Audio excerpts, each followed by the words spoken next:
This is a Miller philosopher.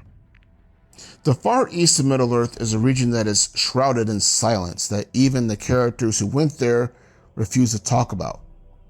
It's a cultural and geographical black hole, basically, in a legendarium.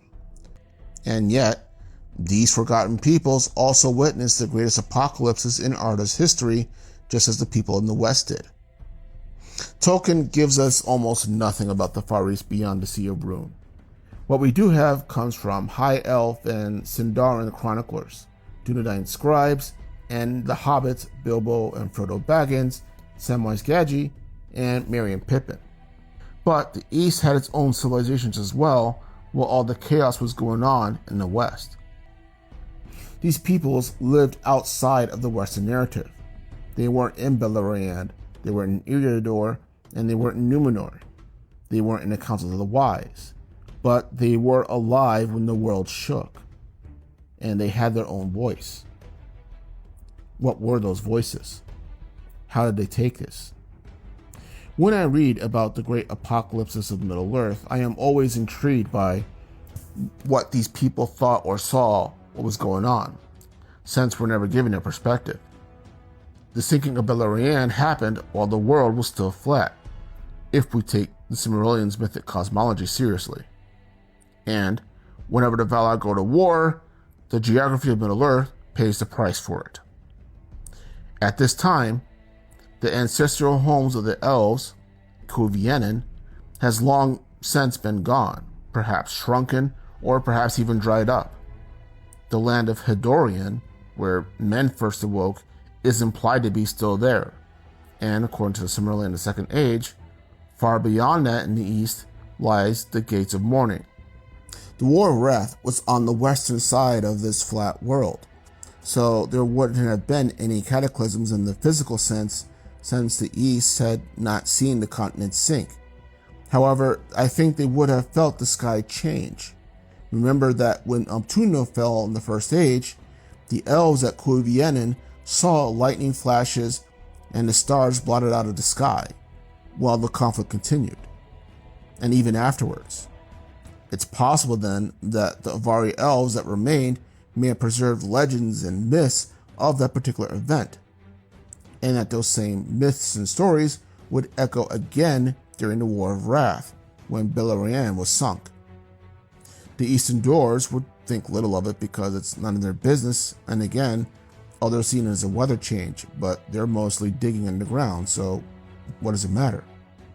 The humans, however, the Easterling tribes that were brought into service by Morgoth, are a different story, because those who survived Morgoth's wars and eventually returned home would have brought back stories of the god's wrath, tales of the great and mighty deity that they served being completely and utterly defeated, and that Morgoth was now never to return or to be seen again by mortal eyes. So then, the real question would be, what about the Second Age? When Uru intervened directly, the world didn't just tremble, it didn't just shake, it wasn't just bad weather, it was remade. The world and the sea in it were torn open. The crust shifted violently and rapidly as the world was being remade. Valinor was removed as the crust was shifting, and the world was now round. Again, if the cosmology is to be believed.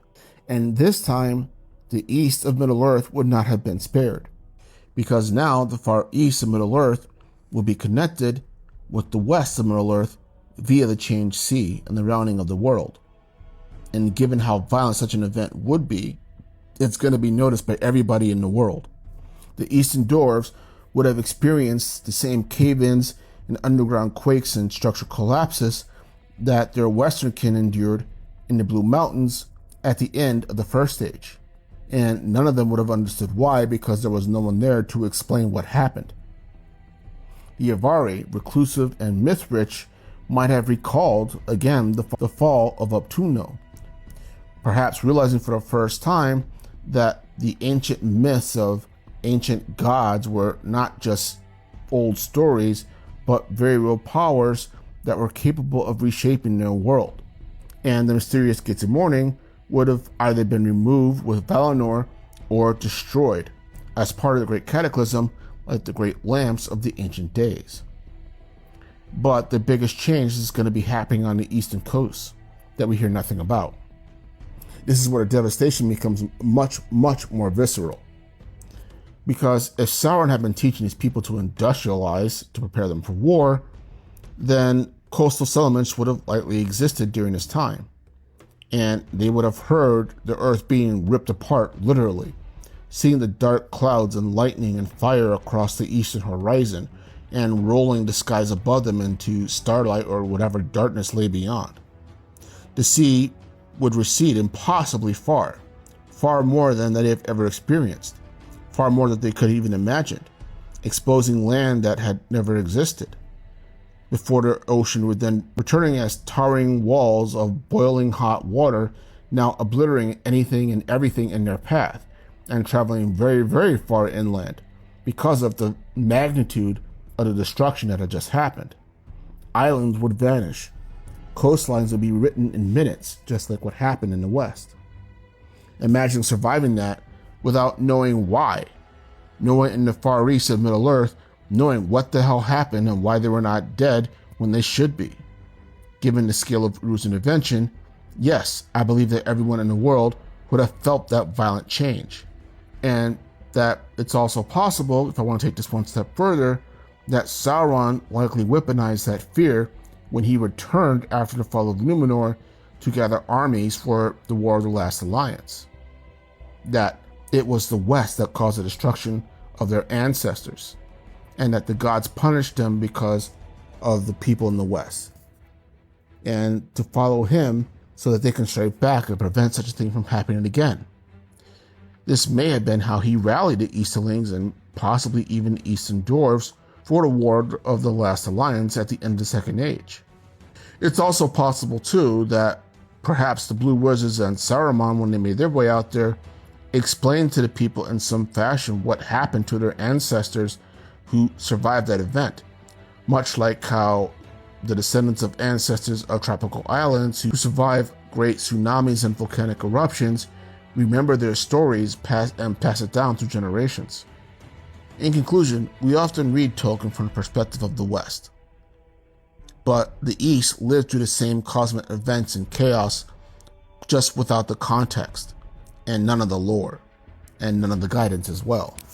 And because of that, I think the reactions would have been a mix of awe, terror, and mythic reinterpretation and legends passed down, as well as political manipulation by one Sauron. This is Miller Philosopher. Have a good day.